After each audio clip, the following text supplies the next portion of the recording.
Okay, so let's go ahead and get started with the presentation today. And today we have with us Jen Agee, who works at Zoetis in their monoclonal antibody, and she works as a team lead and manager. And she's also been a longtime adjunct here at SEC, helping teach various labs and various courses. So we're very lucky to have her here at SEC as well. Good. Okay. Well, very good. Good afternoon, everyone. Thanks for having me today. As Misty said, I'm Jen Agee, and I have taught here at SEC for 21 years. I do that on the side, and that is, can you believe it? I know. That's my fun time, being with students, teaching in the STEM field, and more recently in the biotech program for Tracy and Misty. But currently, I am working at Zoetis. I worked there in the early 2000s when it was actually Pfizer. You may actually know that name and not Zoetis. Same location out on Cornhusker Highway as you're heading towards the airport. And it's a blue building with a pond out front. And so normally if I say that, you know where I'm talking about. When it was Pfizer, we did both animal health and human health. Medicines or pharmaceuticals. We have a very large company, almost 1,000 people at the Lincoln site. It is the largest site for Zoetis. And in about 2013, I think, is when Zoetis took over for Pfizer, and it became solely an animal pharmaceutical company. And so out there, we actually have a lot of different types of jobs. So we not only manufacture vaccines, we've got production areas where we've got virus production, segmented, we've got bacterial production, and then more recently my department, which is monoclonal antibodies, so target specific therapeutic treatments for both cats and dogs.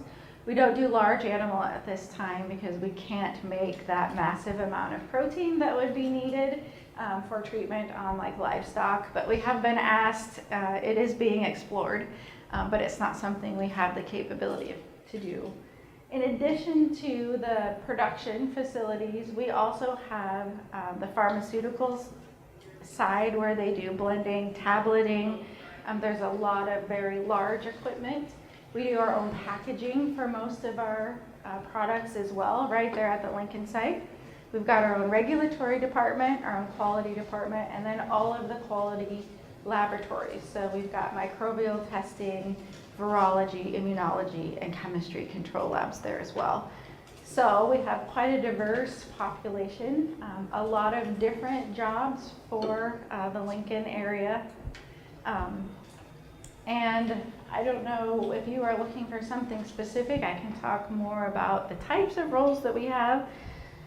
If you think about levels of education, we have people out there that don't have high school diplomas.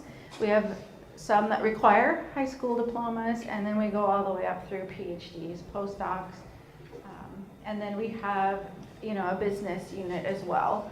So we've got our executive leadership team, a site leader, that type of level of work out there. On my specific team, we do hire people that have a high school diploma. We typically are looking for people with at least an associate's or a bachelor's degree.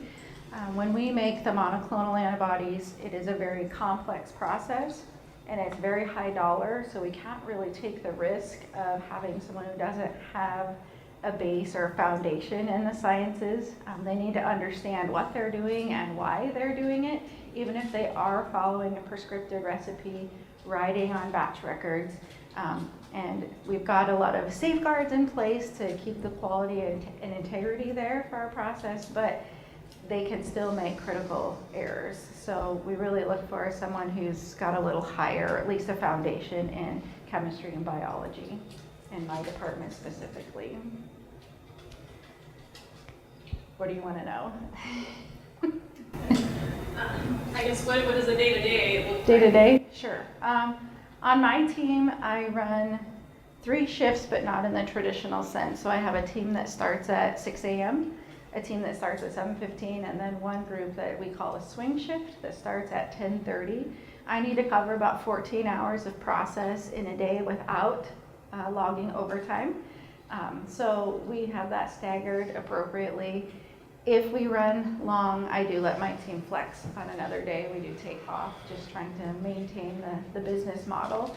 Other areas, there at Zoetis, we run 3 full shifts, the standard shifts. So what would be the traditional starting at 6 a.m. The next one comes in around 2, and then the last one comes in at 11 p.m. We do run 24 hours a day. That's mostly our pharmaceutical side and our packaging side. We have processes that we have to keep moving. If we don't, we get behind. We are very metric driven, so we are constantly monitoring how well we are producing, how efficient we are, constantly counting, what does it cost for a line changeover, for example, in packaging.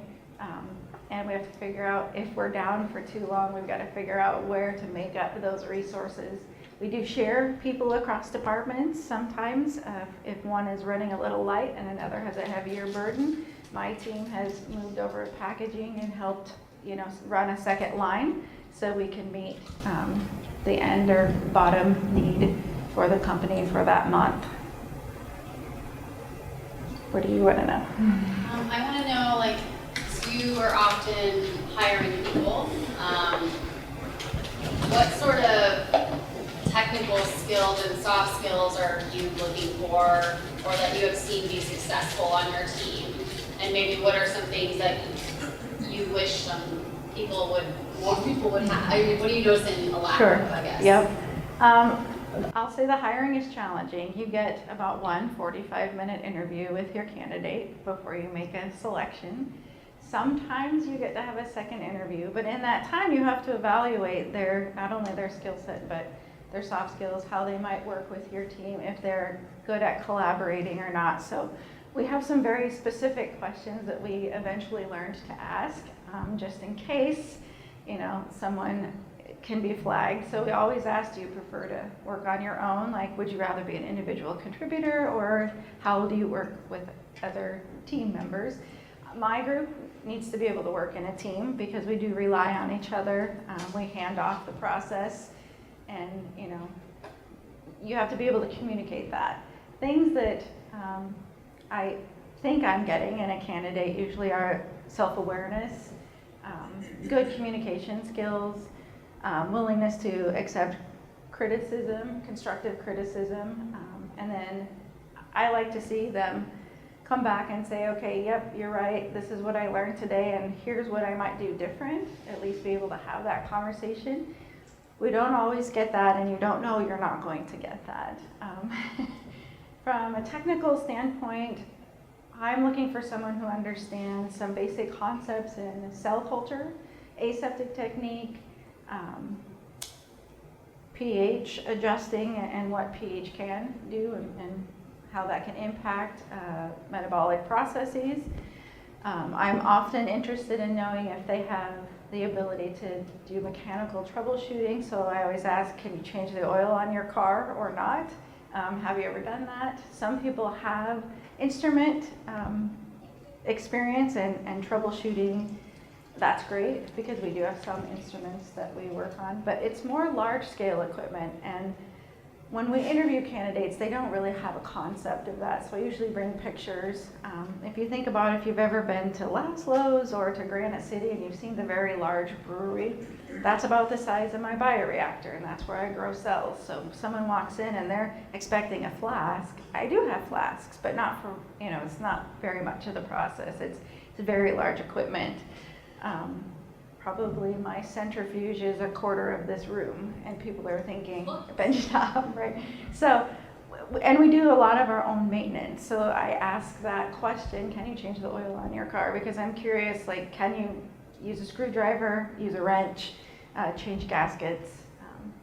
It's not the main part of the job, but it's probably 25% of the job is helping maintain the equipment, just getting some of that changeover done. So we're not waiting on our maintenance team. We can change it over, take care of it ourselves, and keep moving forward. Other questions? Questions?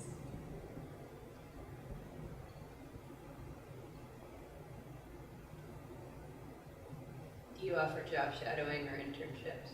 We're not very good at that. I'll be honest. It's very difficult to get someone in the door for a short period of time. There's about 40 hours of safety training that you have to go through. A lot of our processes are still, either being licensed, or it's something that we don't typically share with the public, and we don't necessarily want to have people have to sign, agreements that they're not going to disclose anything from our process. So it's difficult. This summer, I see some interns, which is more than I've seen before. I think they're there, though, for the duration, so not just the shadowing opportunity. I think they're there for 2.5, 3 months. They're mostly sitting at desks, though, which is not ideal for what you're going to be looking for, or even what I'm looking for in a candidate to gain experience. They'll come through on a quick tour, but we don't let them touch anything, right? So it's because it's a risk that we can't take unless they're going to be there for the long haul. So our process, when I say aseptic technique, my area is mostly graded as grade C and grade D. So we've got dedicated scrubs that are actually quite comfortable. They're kind of like my pajamas. So I'm happy for that. The company provides that. Safety shoes, safety glasses. And then when you go into the lab, you have to wear gloves, obviously, booties on your shoes, even though they're dedicated. And when we move into a grade C space, then we put on a lab coat as well. Because it's just protein production in my area, we're just keeping ourselves out of the process. We're not worried about exposure to us. In our viral and bacterial areas, though, we are protecting our people from the process. They dress mostly the same. They do have some grade B labs where you go in the full bunny suit, the head hood, and then the safety glasses. No respirators in my area, but in our pharma area, you might find someone in a full PAPR just because of all of the powder that is moving around for the tableting areas. And then in our Synovex area, where we're making hormones for livestock, we obviously want to protect our people from that as well. So they actually have to shower out. There's a cleaning process, then they can degown, and then we ask that they shower again before we go home. Yep. Is there anywhere, sorry I missed the beginning of that. That's okay, sure. Is there anywhere where people could see, something like YouTube videos or something, that they could have an image of what the workplace is like? Because these are really interesting. I mean, this sounds like science fiction. Like Michael Crichton novel. And so is there a place, or not specifically your place, but a facility, so that they can have an image of what is it like to work in a biotechnology place where you need to be protected or protect? I'm fascinated by this. I don't know off the top of my head. However, I will say we do provide tours, and we have an area that's all glass windows, and we will walk people up. We call it our biodome. So you can look down onto the floor of our bacterial production area, and you can see at least the stationary tanks, and you can see people working in that area. You can't really see anything behind the scenes, though. I don't know if unique. I say B-Tech might have some videos, yeah. There are some YouTube videos and virtual tours, I think. Yeah. Not specifically at Zoetis, but I think at other companies, so you have awareness of what it looks like. Did you already say how you got into this field? Sure. My undergraduate degree was biochemistry. I had planned, like many high school students, to either go on to medical school or PA school, and because there was a complete lack of awareness of other jobs in the science field that might be available. And then I took a different path. I knew Zoetis or Pfizer was out there, it was pharmaceuticals, and my plan initially was to work there for a couple of years and then go on and finish school, but that's not what happened. So I actually went in and worked on a monoclonal antibody team. It was for human drugs, though. We were making clinical trial phase 1 and 2 drugs for humans, mostly cancer targets. And then those fluids would be sent over to Europe for human trials. It was a very successful project. And then one day they built another facility in St. Louis, and we just thought we were expanding. but that's not what happened. We got pulled in and told that all of that work was being transferred to St. Louis. And so we had the opportunity to train our replacements. And then this is business though, right? And then most of us were absorbed into the company in different areas. And so while that wasn't my preferred path, I did learn a lot of things. I got to work in regulatory for a few months. I worked in the chemistry control labs and tested raw materials. I got to work in hazardous waste management. I got to work in looking at stability samples and tracking that data. I finally landed, I also made rabies vaccine. And so that was, I completely didn't know I was going there, so I had to have the whole series before they let me in. So I am vaccinated against the rabies virus. And then eventually I ended up in the immunology control lab, and so I did a lot of benchtop work. I had some experience in that just from undergraduate lab work, so pipetting, ELISAs, simple colorimetry tests, so that was pretty easy transition. But you never know what life's going to throw at you, so if you have some skills, you can usually navigate and find something that fits. So that's how I got there. Very cool. Then I left for a number of years. I taught mostly and then went back in 2022. So.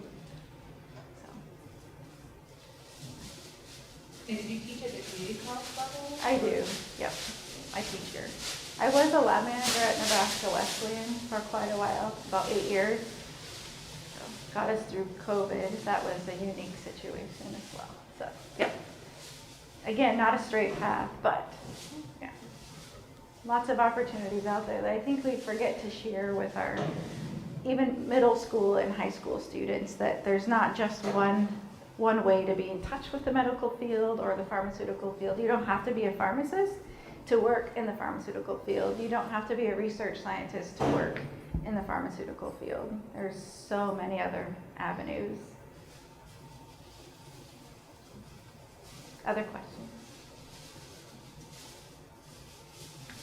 I have one other question. Yep, go for it. One of the things you said just struck me, that it was successful, the cancer drug was successful. Mm-hmm. And some people are motivated in jobs by money or like the actual day-to-day, but some people want to do something that they care about what they're doing. Mm-hmm. Does that factor into hiring or satisfaction or staying? Yep. So I always ask, why Zoetis? Why are you applying here? And most people talk about their pets or that they've used the Zoetis product before, so that's how they were aware of us as a company. Some didn't know we were out here in Lincoln, but they knew about Zoetis in general. So we do ask that, and my team we don't just make the same thing every day. My partner team does. They always make Cytopoint. So that's an injectable for itch in dogs. I always make that every day. So it's a very regulated process. I always inform my candidates, we're going to be highly variable and very flexible because we will make the new molecules that we're trying to commercialize. It never works the first time. You don't know what you're getting, and you learn along the way. Because we're commercial production though, we don't have a lot of opportunity to change what's written in the protocol. We have to figure out how to work within the protocol. And so it can be stressful. And sometimes it's long days. We'll plan to leave at 4 and it's midnight and we're still trying to figure out how to filter something, right? So Wait, when you said right, I have to tell you, I have no idea what that is. But the reality is, trying to figure out how to filter can take a long time. It can, yes. You can plug a filter and nothing flat and not expect to. So we also ask our candidates that, are you looking for something that's regulated and you know you can go home at the end of your day? If you are, I'd love for you to work in Unit 32, right? If you like the excitement of troubleshooting and working through the problems, you're the right candidate for my team. So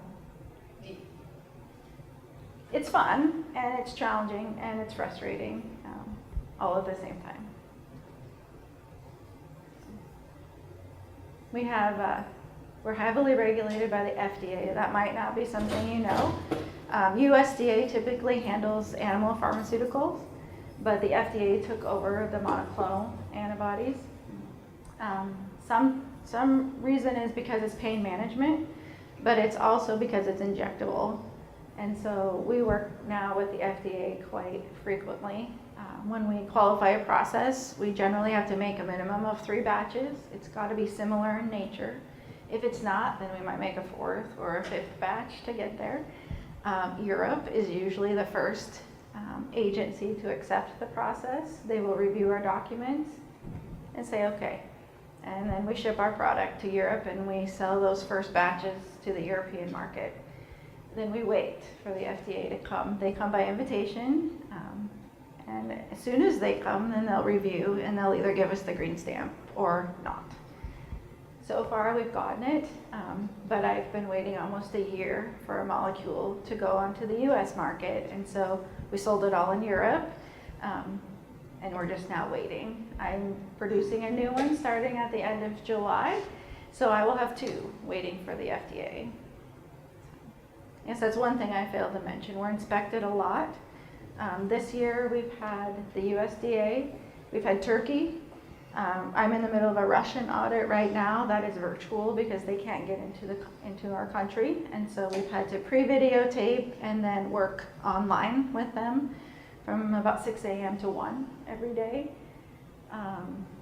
European Union has been here, and I think that's it for right now. We're expecting a few others, but Do you ever travel to these other countries? I don't go there at this time, but I do. I'm one of the hosts, and so I have to host and present. So, yeah.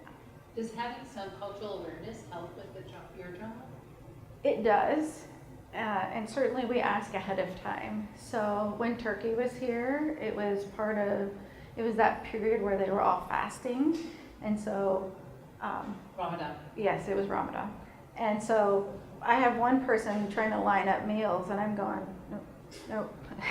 I was like, you might want to reconsider that. And so, yeah, we talked with them, and then finally, I mean, someone was at least willing to ask. Some of them were fasting, some were not. So we met them where they were at, and that's just the way it has to be. So, yeah. Also, we have to be conscious of whether a woman can speak to them or not, depending on the country or the culture. And there are Turkey, they don't look at you. So they stare at the floor. And the first time I presented, I'm like looking, like squatting down, and I'm like, what is happening here, right? But eventually I realized they weren't gonna look at me. So I spoke to the interpreter, tried to, keep the auditor engaged, and just did the best we could. They did not prep us for that, but it would have been helpful had they done that. So, but yes, cultural awareness is very helpful. Probably not something you'd expect in the pharmaceutical industry. So.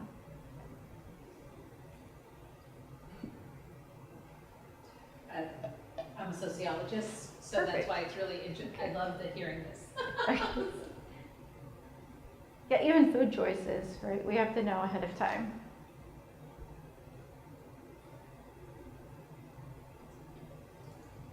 What else do you have? I love your question. I'm very curious, but I don't want to take over for the teachers. I would love to know if you have students that you think, man, I got to tell them about these jobs, because I've been telling people about these jobs, because I think many people don't know. Like, I think people who are really good at working in the restaurant industry and cooking, and actually cook, not just heat up, might not know that this could be very interesting, because they're used to high pressure, high demand, lots of measuring, precision, timing. And so I think that could be a career advancement that they might not realize, but that coming to this program could be, for some people, it might be a good fit. I'll also share that some of my very best workers worked in the food. They were servers. Because they're very good at working with tough situations. Things don't always go the way You expect them to. And although we don't interface with our clients, which are pets, we do interface with each other and our support departments, and you have to figure out how to navigate that and be able to ask for something in an emergency and then be thankful for it afterwards, right? And let them know you appreciate that they just dropped their whole day for you to get you through the next 3 hours, right? So most of my best candidates have some type of service industry work, whether it's department store or food service. I've had a lot of colleagues on H-1B visa. They tend to come to me with a very, very good background. They've had a lot of research experience, a lot of hands-on experience because they did work in their home countries, which is surprising, but then they're here getting a second master's degree because they're struggling, you know, to find work or even have their degree recognized here in the US. I've got a lot of colleagues in that role. However, I only get them for 3 years if we can't find sponsorship. So being in a manufacturing area, I have high turnover anyway, but with those colleagues, I know the max I'm going to be able to keep them is 3 years before we have to move them on into a role that is sponsored or they move on to another company. A lot of people, even with a PhD and no work experience, it's very difficult to get into our company in particular, so they're just looking for an entry point. Manufacturing is an awesome entry point for them. 1 year on the floor, they start to learn the process, they understand the regulations, then they usually make a very good support scientist, like in our technical group. Or sometimes our research group as well. Like right now, I'm training the research scientists. They got somehow hired but have no manufacturing experience, so we're training them as well.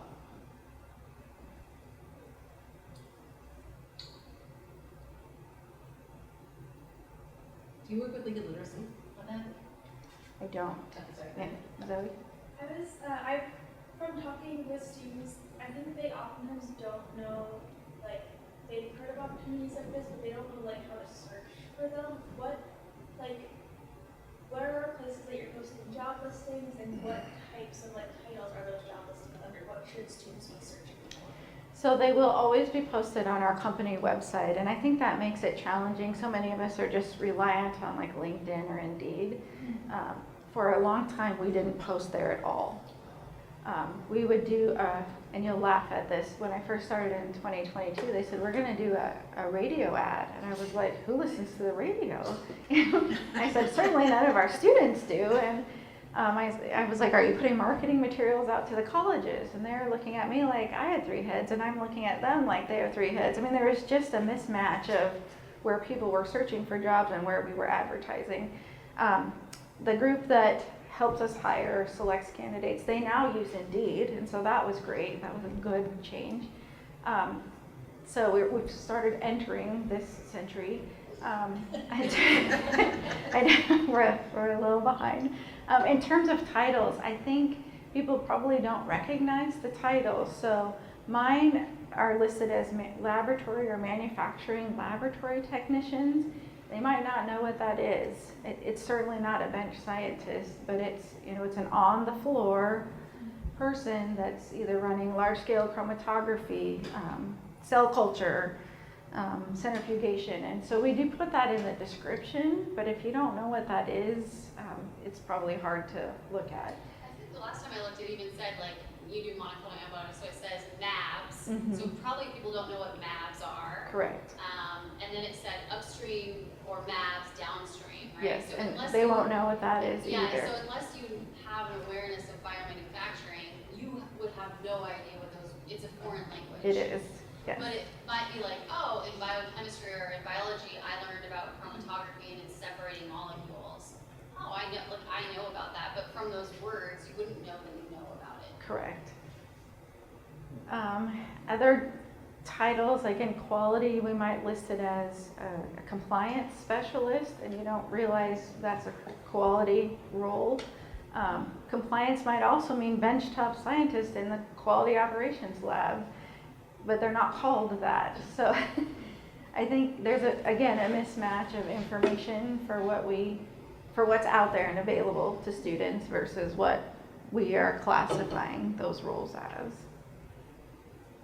I have to sit down with my recruiter often and describe what it is I'm looking for. So the first 6 months, he would give me candidates and I'd say, no, you don't understand what we're looking for. So I said, I'll screen for a while, and then I'd give them back, and then I'd say, okay, this is a transferable skill.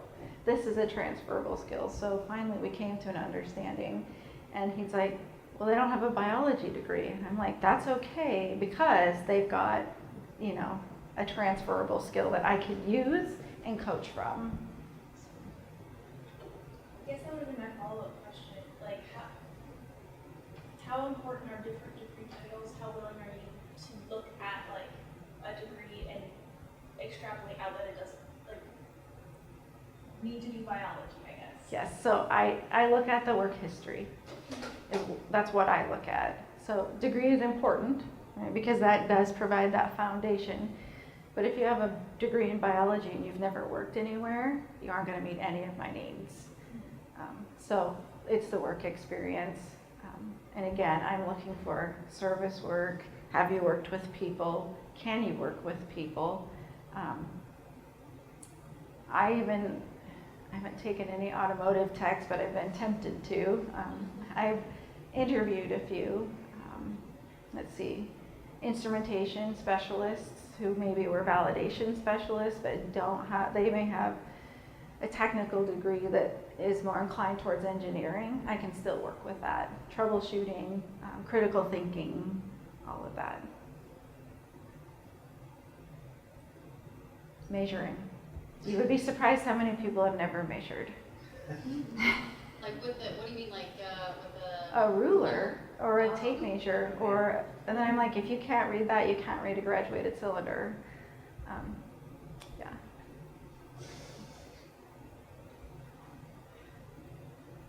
I will have candidates say I haven't measured anything since the 10th grade.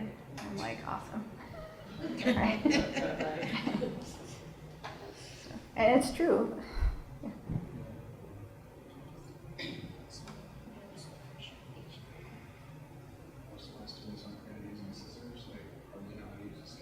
Yeah, a scale, right? They don't use scissors anymore. No, they They're don't. literally, you're using the scissors wrong. It's 8th graders. We've dropped a lot of those skills and substituted it for, I don't know what, but yeah. Well, not even that. I don't know. Online learning, maybe. Yeah. So, metric system, we teach that in chemistry here, thank God. Because it's important. Almost everything we do is in the metric system. We're on a globally harmonized system. We work with every country in the whole world, so it's got to be metric. I think the best phrase I've heard in a long time, globally harmonized system. That's a beautiful phrase. It's important.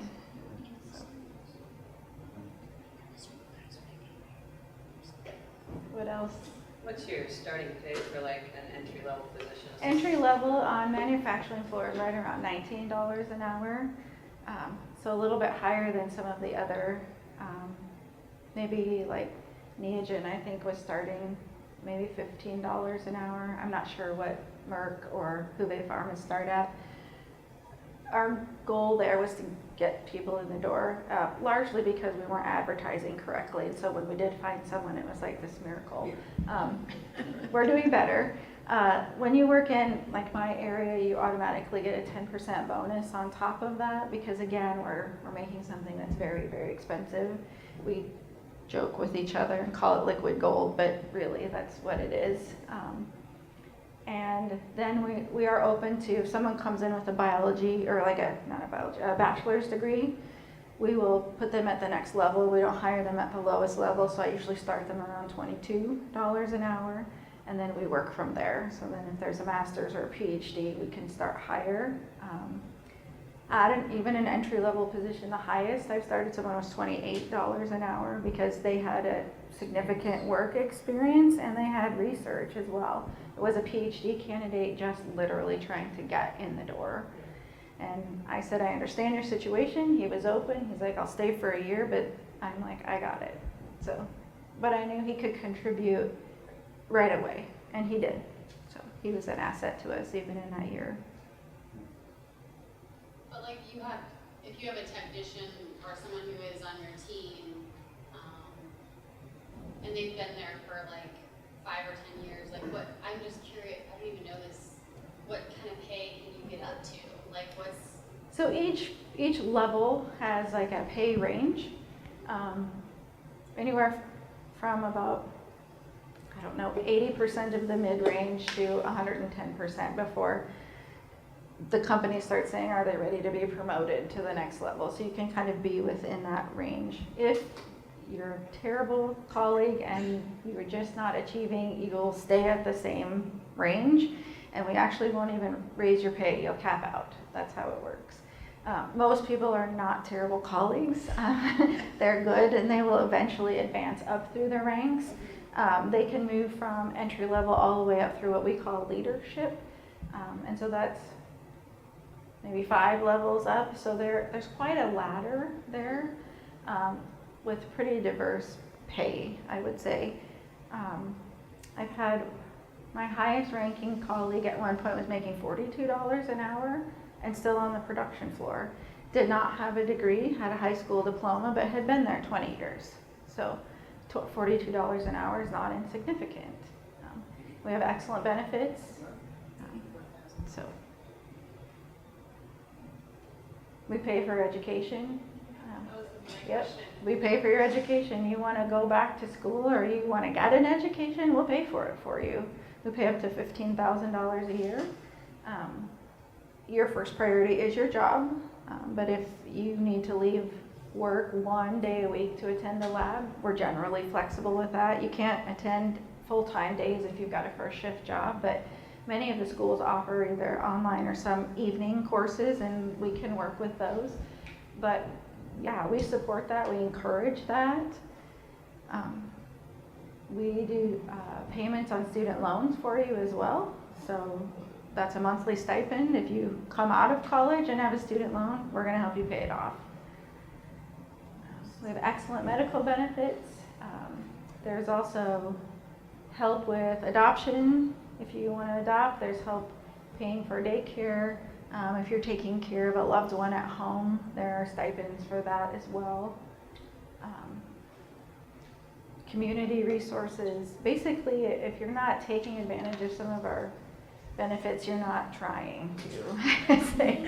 So, but yeah, I mean, the goal for Zoetis is to get someone in the door, keep them there, walk their career journey with them, and you know, keep them in the company. We have an entire wall down by our cafeteria that's full of people that have worked there at least 25 years, some 30, and many people stay. Some whole families work there. How many people work there? I think we're at 930 right now, but we've been upwards of almost 1,000 when I first started. We've had some reduction in workforce just due to demand. You said you give tours. How old do people have to be to go on tours? Is there a certain age? I don't know that there's an age. Usually High school we'll take, students? yeah, we'll take high school group, yeah. Okay. We've had your guys' group here, but yeah, we take high school. You talk about growing on the pay scale, but is there opportunities within it to grow kind of up the ladder, like title-wise? There is, yep. So in mine, you can be a technician on the floor, and there's 4 levels essentially. 2 sub-levels within a level, so 2 levels before ladder steps, I guess.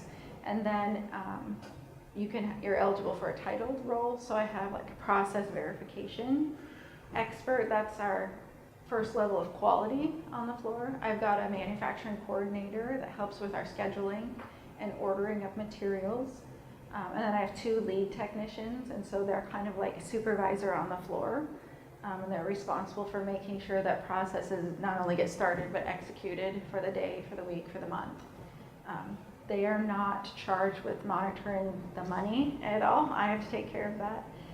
But they do process-wise, and so there are titled roles there.